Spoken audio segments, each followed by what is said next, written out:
नमस्ते। पिछले 10 दिन हमारे लिए बहुत फिनोमिनल थे। बहुत हेक्टिक गए। हमने 10 इंटरनेशनल पेशेंट्स को ट्रीट किया, जो हमारे लिए एक बड़ा नंबर है बिकॉज पूरे इंडिया से तो अलग अलग स्टेट से हमारे पास पेशेंट्स आते हैं, बट सडनली बहुत सारे देशों से हमारे पास पेशेंट्स आने लगे इंटरवेंशनल नॉन सर्जिकल ट्रीटमेंट्स के लिए। लेकिन आज मैं अपनी सक्सेस स्टोरीज़ की बात करने नहीं आया हूँ यहाँ पे। मैं बात करने आया हूँ एक इंटरनेशनल पेशेंट के बारे में, एक यंग लड़का जिसे हमें वापस भेजना पड़ा डिसअपॉइंट करके, ये कहकर कि हम आपकी कोई मदद नहीं कर सकते, आप जाकर पैर एम्पुटेट करा दीजिए, आपका पैर काटना पड़ेगा शायद घुटने के ऊपर तक।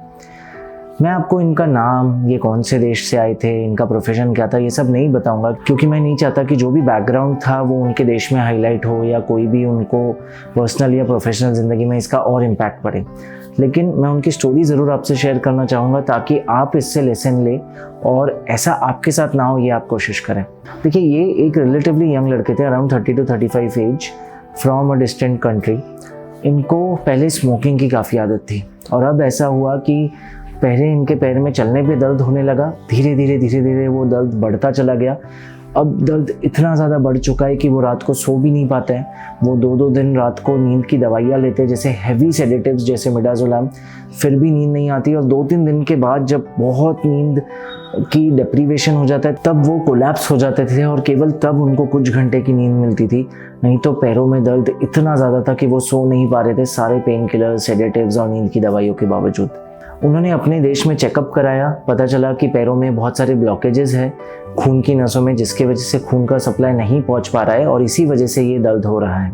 उन्होंने लेफ्ट लेग में बाईपास ऑपरेशन कराया, जिससे उम्मीद थी कि खून का फ्लो बढ़ेगा, लेकिन उसका उन्हें कोई फ़ायदा नहीं हुआ और इनफैक्ट अब उनकी उंगलियों में गैंग्रीन शुरू हो गया, उंगलियां काली पड़ने लगी और डॉक्टर ने कहा अब एम्पुटेशन के अलावा दूसरा कोई सोल्यूशन नहीं है। दूसरे पैर में भी क्योंकि पेन शुरू हो गया था, वो ऑल द वे बैंगलोर आए कुछ साल पहले और वहाँ पे उन्होंने एंजियोप्लास्टी, स्टेंटिंग, कुछ टेक्निक्स करवाई, जिससे उन्हें उम्मीद थी कि कम से कम वहाँ फ्लो बढ़ जाए और एम्पुटेशन जैसी चीज़ का रिस्क वहाँ ना पड़े।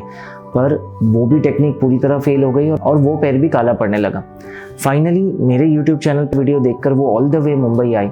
उन्हें उम्मीद थी कि मैं एंजियोग्राफी करके एंजियोप्लास्टी, स्टेंटिंग या कॉम्प्लेक्स तकनीकों से दोनों पैरों का ब्लड फ्लो बढ़ा दूंगा, जिससे ये गैंग्रीन प्रोग्रेस ना हो। अगर एम्पुटेशन हो भी तो बहुत माइनर एम्पुटेशन हो, शायद सिर्फ फिंगर्स या टोज की, और एक मेजर एम्पुटेशन टल जाए।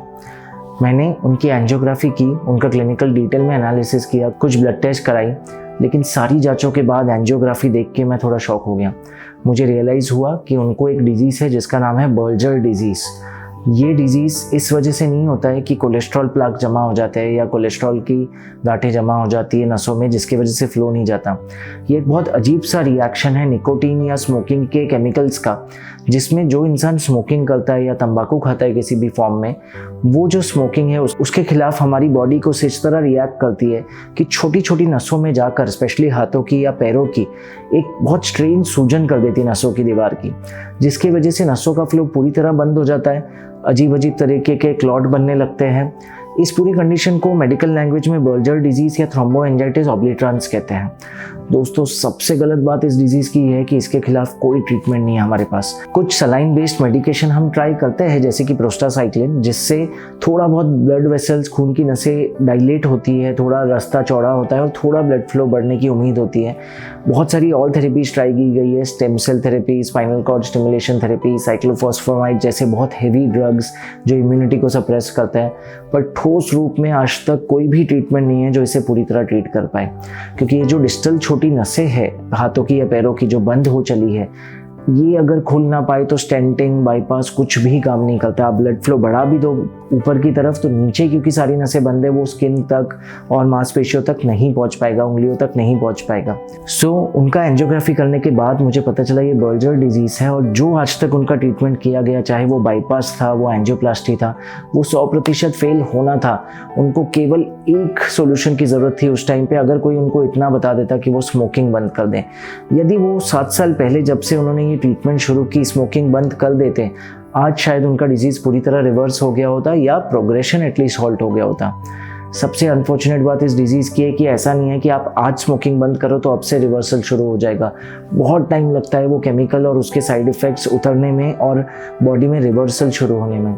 तो दोस्तों, आपसे एक सिंसियर दरखास्त है, अगर आप या आपका कोई दोस्त को स्मोकिंग की आदत है, चाहे आप खुद को ओकेजनल स्मोकर मानते हो, प्लीज़ अंडरस्टैंड कि स्मोकिंग से सिर्फ कोलेस्ट्रॉल जैसी बीमारियां नहीं होती जिन्हें करेक्ट किया जा सकता है सही टाइम पे।